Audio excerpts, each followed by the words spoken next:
Hi friends, welcome to my YouTube channel. রাজ্যে অনেক বছর পর মাদ্রাসা স্কুলগুলিতে টিচার পোস্টে নিয়োগ হতে চলেছে। এই মাদ্রাসা স্কুলগুলিতে 9, 10 ও 11, 12 ক্লাসের টিচার পোস্টের জন্য পরীক্ষা হতে চলেছে মার্চের 3 তারিখ। 3/3/2024 এক্সামের ডেট রয়েছে।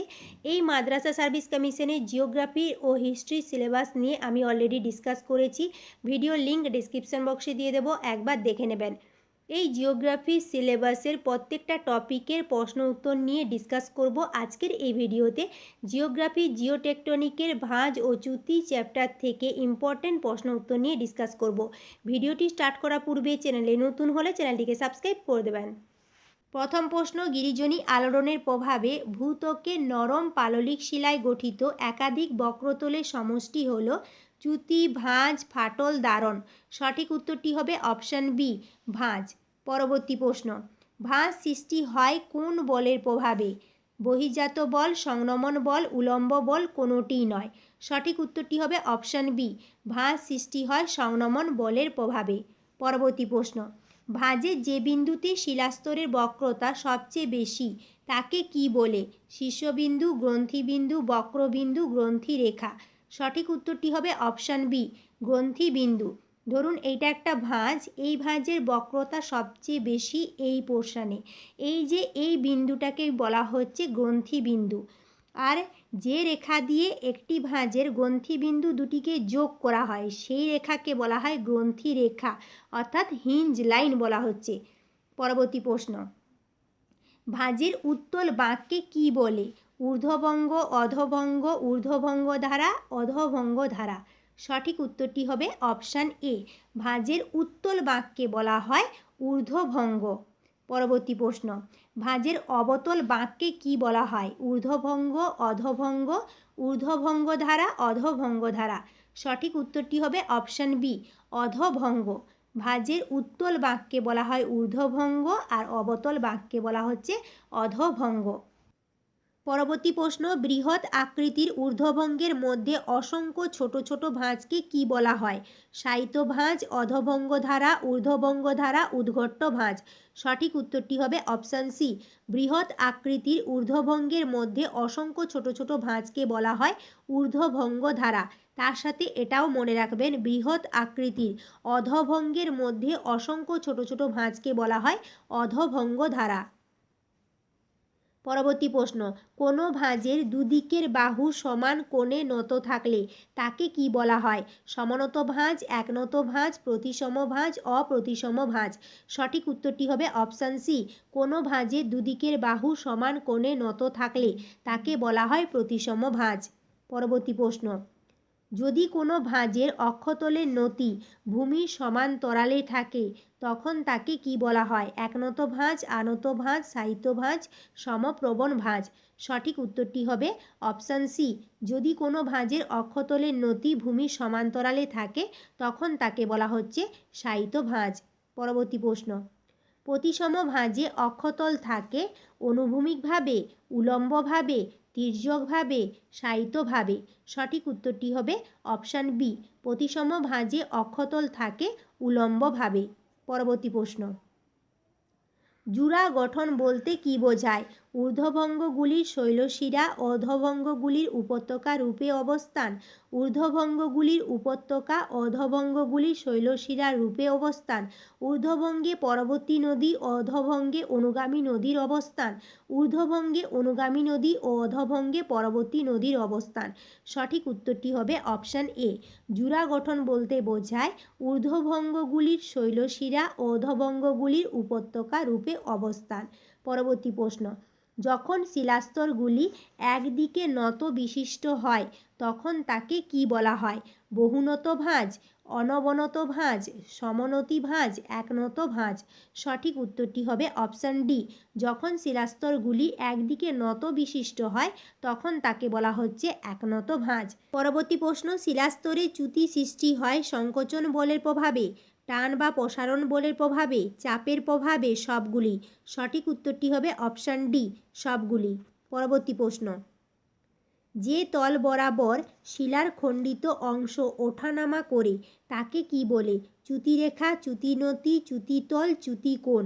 সঠিক উত্তরটি হবে অপশান সি, যে তল বরাবর শিলার খণ্ডিত অংশ ওঠানামা করে তাকে বলা হয় চ্যুতিতল।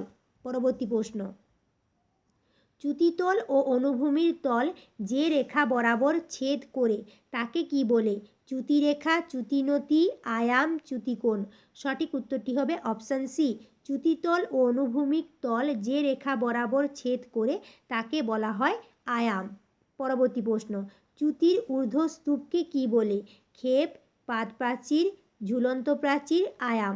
সঠিক উত্তরটি হবে অপশান সি। চ্যুতির ঊর্ধ্বস্তূপকে বলা হয় ঝুলন্ত প্রাচীর।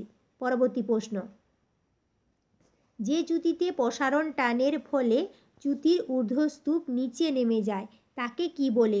সোপান চ্যুতি, অনুলোম চ্যুতি, বিলোম চ্যুতি, ধাপ চ্যুতি। সঠিক উত্তরটি হবে অপশান বি। যে চ্যুতিতে প্রসারণ টানের ফলে চ্যুতির ঊর্ধ্বস্তূপ নিচে নেমে যায় তাকে বলা হচ্ছে অনুলোম চ্যুতি। পরবর্তী প্রশ্ন, দুটি স্বাভাবিক চ্যুতির মধ্যবর্তী অবনমিত অংশকে কি বলা হয়? গ্রস্ত উপত্যকা, র্যাম্প উপত্যকা, বিপরীত উপত্যকা, ভি আকৃতির উপত্যকা। সঠিক উত্তরটি হবে অপশান এ। দুটি স্বাভাবিক চ্যুতির মধ্যবর্তী অবনমিত অংশকে বলা হয় গ্রস্ত উপত্যকা। পরবর্তী প্রশ্ন, দুটি বিপরীত চ্যুতির মধ্যবর্তী অবনমিত অংশকে কি বলা হয়? গ্রস্ত উপত্যকা, র্যাম্প উপত্যকা, বিপরীত উপত্যকা, ভি আকৃতির উপত্যকা। দুটি বিপরীত চ্যুতির মধ্যবর্তী অবনমিত অংশকে বলা হয় র্যাম্প উপত্যকা। এর সঠিক উত্তরটি হবে অপশান বি, র্যাম্প উপত্যকা। এটা যদি স্বাভাবিক চ্যুতির মধ্যবর্তী অবনমিত অংশ প্রশ্ন থাকতো তাহলে কিন্তু অ্যান্সার হয়ে যেত গ্রস্ত উপত্যকা। এখানে যেহেতু বলেছে বিপরীত চ্যুতির মধ্যবর্তী অবনমিত অংশ, তাই এর সঠিক উত্তরটি হবে অপশান বি, র্যাম্প উপত্যকা। পরবর্তী প্রশ্ন, আমেরিকার সান আন্দ্রেয়াস চ্যুতি হল একটি সমান্তরাল চ্যুতি, ট্রান্সফর্ম চ্যুতি, আনাসেলো চ্যুতি, বৃত্তীয় চ্যুতি। সঠিক উত্তরটি হবে অপশান বি। আমেরিকার সান আন্দ্রেয়াস চ্যুতি হল ট্রান্সফর্ম চ্যুতির উদাহরণ। পরবর্তী প্রশ্ন, একই নতি ও আয়াম বিশিষ্ট অনেকগুলি চ্যুতিকে কি বলা হয়?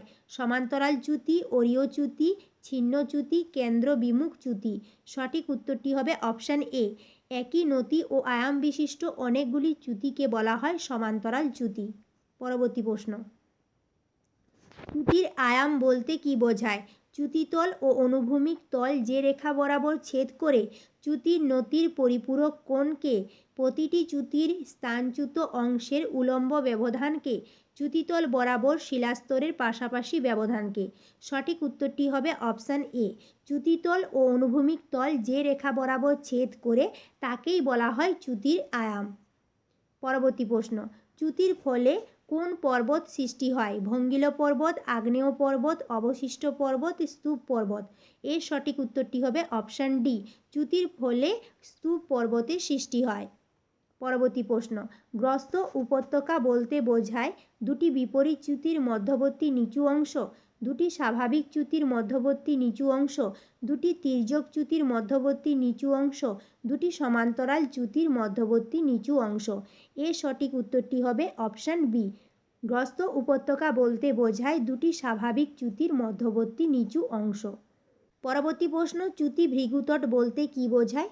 চ্যুতিতল বরাবর খাড়া ঢালু অংশ বা তলকে, চ্যুতিতল বরাবর বৈষম্যমূলক ক্ষয়কে, চ্যুতিতল বরাবর পাদমূল প্রাচীরের ক্ষয়কে, চ্যুতিতল বরাবর শিলাচূর্ণের অবস্থানকে। এর সঠিক উত্তরটি হবে অপশান এ। চ্যুতি ভৃগুতট বলতে বোঝায় চ্যুতিতল বরাবর খাড়া ঢালু অংশ বা তলকে। পরবর্তী প্রশ্ন, সাতপুরা পর্বত হলো এক ধরনের ভঙ্গিল পর্বত, আগ্নেয় পর্বত, ক্ষয়জাত পর্বত, স্তূপ পর্বত। সঠিক উত্তরটি হবে অপশান ডি। সাতপুরা পর্বত হলো স্তূপ পর্বত। আজকের এই ভিডিওতে জিওটেকটনিকে ফোল্ড ও ফল্ট টপিক থেকে ইম্পর্ট্যান্ট 25টি প্রশ্ন উত্তর নিয়ে ডিসকাস করলাম। এই প্রশ্ন উত্তর নিয়ে যদি কোনো কোয়ারি থাকে, যদি কোনো কনফিউশন থাকে আমাকে কমেন্ট করে জানাবেন, আমি অবশ্যই অ্যান্সার দেব। নেক্সট ভিডিওতে জিওগ্রাফির কোন টপিক থেকে ডিসকাস করলে আপনাদের সুবিধা হবে সেটা কমেন্ট করে জানাবেন, আমি নেক্সট ভিডিওতে সেই টপিক নিয়েই ডিসকাস করব। আজকের এই ভিডিওটি যদি হেল্পফুল মনে হয় তাহলে লাইক করবেন, বন্ধুদের সাথে শেয়ার করবেন, আমার চ্যানেলটিকে সাবস্ক্রাইব করে দেবেন। Thank you.